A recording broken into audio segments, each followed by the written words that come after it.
한때 감기에 걸려 고생하던 김씨는 건강에 대한 중요성을 깨닫고 면역력을 강화하기로 마음먹었다. 이제 그는 슈퍼푸드라 불리는 음식들에 관심을 갖게 되었고 면역력 강화에 도움을 주는 10가지 슈퍼푸드를 알아보기 시작했다. 첫 번째로 알아본 슈퍼푸드는 아사이베리였다.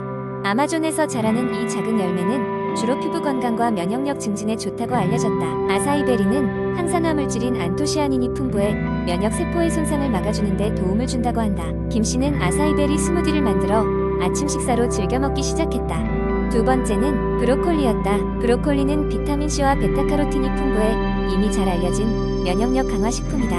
김씨는 샐러드와 볶음 요리에 브로콜리를 항상 추가하여 섭취함으로써 매일 충분한 영양소를 섭취할 수 있었다. 세 번째 슈퍼푸드는 마늘이다. 마늘은 알리신이라는 강력한 항균 성분을 포함하고 있어 감염 예방에 좋다. 김씨는 매일 저녁 식사에 마늘 몇 쪽을 추가하여 요리를 했고 그 맛을 즐기면서 건강도 챙길 수 있었다. 네 번째로 꼽힌 슈퍼푸드는 시금치였다. 시금치는 많은 비타민과 미네랄로 가득 차 있으며 특히 철분과 엽산이 면역 시스템 강화에 도움을 준다. 김씨는 시금치를 활용한 다양한 요리를 배워 나날이 다채로운 식사를 즐길 수 있었다. 다섯 번째는 요거트다. 프로바이오틱스가 많은 요거트는 장 건강을 촉진하여 면역력이 떨어지기 쉬운 시기에 강력한 방어선을 구축해준다. 김씨는 아침 식사에 그리스 요거트를 추가하여 간편하게 배를 든든히 채우는 동시에 면역력을 챙겼다. 여섯 번째 슈퍼푸드는 연어였다. 연어에는 오메가3 지방산이 풍부하여 염증을 줄이고 면역 반응을 개선하는 데에 좋다고 한다. 김씨는 주말마다 연어 구이를 식탁에 올려 가족과 함께 즐겼다. 일곱 번째는 아몬드다. 아몬드는 비타민 E와 항산화제로 가득 차 있으며 적은 양으로도 면역력을 증진시키는데 효과적이다. 김씨는 가볍게 취식을 할 때마다 아몬드를 먹으면서 건강한 습관을 형성했다. 여덟 번째는 홍차였다. 홍차에는 카테킨이라는 항산화제가 포함되어 있어 면역세포를 활성화시키는 데에 도움을 준다. 김씨는 평소 물 대신 홍차를 마시며 차의 심오한 맛을 즐길 수 있었다. 아홉 번째 슈퍼푸드는 당근이다. 당근의 풍부한 베타카로틴은 비타민 A로 전환되어 면역세포를 강화하고 나쁜 세균에 대한 저항력을 키워준다. 김씨는 스티커스와 스프에 당근을 넉넉히 넣어 먹었다. 마지막 열 번째 슈퍼푸드는 고구마였다. 고구마는 면역력을 유지하는 데 중요한 비타민 A의 훌륭한 공급원이다. 김씨는 고구마를 쪄서 디저트로 즐기며 달콤한 맛과 건강을 모두 얻을 수 있었다. 이렇게 김씨는 면역력 강화에 도움을 주는 슈퍼푸드 탑10을 자신의 식단에 습관적으로 포함하며 감기를 비롯한 여러 질병에서 자유로워질 수 있었다. 이제 그는 건강하고 활기찬 삶을 살며 가족과 친구들에게도 이 슈퍼푸드의 중요성을 전파하고 있었다. 두 번째 이야기. 어느 날 한 사무직에 종사하는 영희씨는 눈의 피로감과 건조함 때문에 일상생활에 어려움을 겪고 있었다. 매일 8시간 이상 모니터 앞에서 근무하는 그녀는 직업병이라 여겼지만 불편함이 점점 심해지자 문제를 해결하기로 마음먹었다. 영희씨는 먼저 자신의 모니터 시청 습관을 점검해보기로 했다. 그녀의 하루 일과를 살펴보면 아침 9시에 사무실에 도착해서 밤 6시까지 거의 모니터 앞에 앉아 있었다. 점심시간을 제외하곤 쉬는 시간도 없이 업무에 몰두했던 것이다. 이런 라이프 스타일이 그녀의 눈에 무리를 주고 있었다.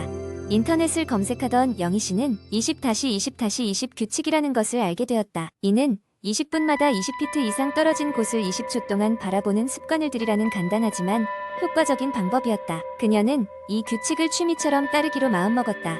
처음엔 자주 잊곤 했지만 스마트폰에 알림을 설정해 그나마 규칙적으로 하게 되었다. 또한 영희씨는 사무실 책상을 재배치하여 모니터의 높이를 눈높이에 맞추었다. 자연스럽게 올바른 자세로 앉도록 도와주는 인체공학적 의자도 구입했다. 조명 또한 조정하여 눈부심을 줄여줄 수 있게 간접 조명을 활용하였다. 이러한 작은 변화들도 눈의 피로를 줄이는 데 큰 도움이 되었다. 식습관의 변화도 필요했다.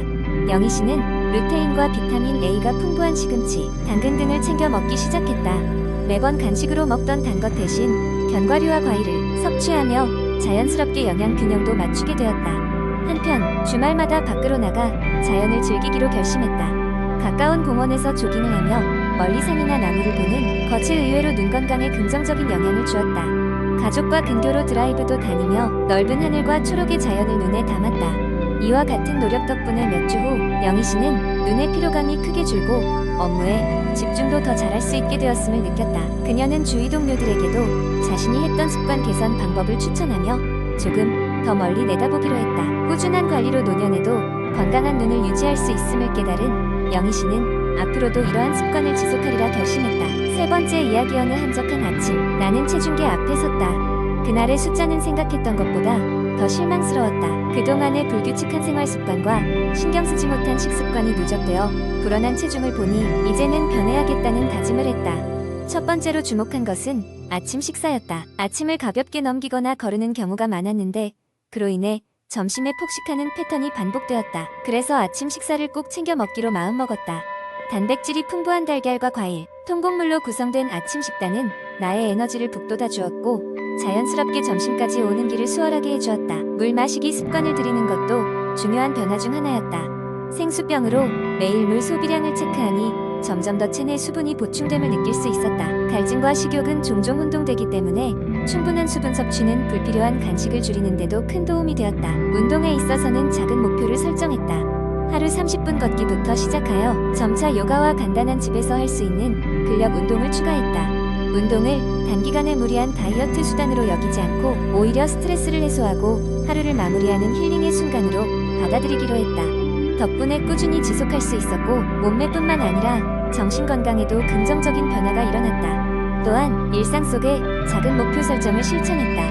이를테면 엘리베이터 대신 계단을 이용한다든지 작은 식탁을 식사 시간 외에는 사용하지 않는 것이다. 이러한 작은 습관 변화가 모여 더 큰 변화를 만들어냈다. 음식에는 스스로의 규칙을 두었다. 정해진 시간에 균형 잡힌 식단을 섭취하고 정크푸드 유혹이 강할 때는 자신이 추구하는 건강한 삶의 가치를 떠올리며 넘어가곤 했다. 매일 저녁 식사 후에는 간단한 스트레칭과 명상을 통해 하루하루 쌓인 것을 정리하고 몸과 마음을 이완시킬 수 있었다. 마침내 나는 체중계에 올라설 때마다 점차 줄어드는 숫자의 웃음이 나왔다. 처음 다짐을 했던 날로부터 몇 개월이 지나 나는 이미 다른 삶을 살고 있었다. 더 이상 두려움과 절망이 아닌 자신감과 활력으로 가득 찬 삶이었다. 생활 습관 하나하나에 변화를 주었더니 체중, 감량은 자연스럽게 따라왔고 나의 여정은 다른 이들에게도 작은 영감이 되었다. 이렇게 습관의 힘은 놀라웠고 내 삶에 많은 변화를 가져왔다. 이제 내 앞에는 체중 감량 이후에 더 많은 가능성과 건강한 삶이 펼쳐져 있다. 그리고 이 새로운 여정은 앞으로도 계속될 것이다. 네 번째 이야기. 어느 작은 도시에서 수분 유지의 중요성을 누구보다도 잘 알고 있는 사람이 살고 있었습니다. 그의 이름은 민준이었습니다. 민준은 어릴 적부터 유난히 신체 수분에 민감했습니다. 체내 수분 균형이 무너지면 몸에 이상이 생긴다는 것은 그에게 있어 이미 학습된 교훈이었습니다. 그 사소한 변화들이 그의 생활 패턴을 조금씩 바꿔놓았고 결국 그의 일상에 녹아든 예민한 습관들이 되었습니다. 매일 아침 민준은 하루를 시작하기 전 큰 물 한 잔을 마셨습니다. 그가 항상 강조하는 첫 번째 습관이었습니다. 우리 몸은 장시간 동안 수분 공급이 되지 않으면 마치 빠져나가는 모래처럼 갑작스럽게 에너지를 잃는다니까. 가끔 친구들이 놀러와 그가 매일 아침 물잔을 앞에 놓고 있는 모습을 보고 장난삼아 그런 말을 하면 민준은 늘 진지하게 대답하곤 했습니다. 민준의 일상적인 일정은 언제나 작은 물병과 함께 시작되었습니다. 출근길 지하철 안에서도 업무 중 짧은 회의 사이사이에도 그는 항상 물을 곁에 두었습니다. 직장 내에서는 물병 남자라는 별명까지 얻을 정도였죠.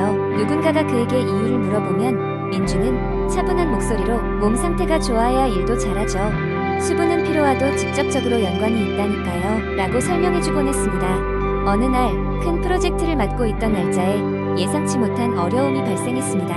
모든 팀원들이 초조한 표정으로 고민에 빠져 있을 때 민준은 팀 내부에서 조용히 물 한 모금을 마셨습니다.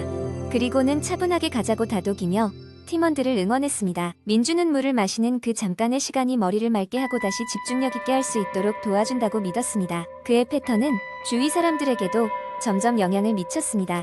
민준과 가까이 지내던 친구들은 어느새 그와 함께 물을 챙겨 마시기 시작했습니다. 특히 수연이라는 친구는 한 달 만에 피부 상태가 놀라울 만큼 좋아졌음을 깨닫고 감사를 전하기도 했습니다. 처음에는 귀찮았는데 피부가 좋아지고 나서부턴 물 챙겨 마시는 게 너무 당연해졌어. 그렇게 작은 변화가 하나의 파도로 계속 퍼져나갔습니다.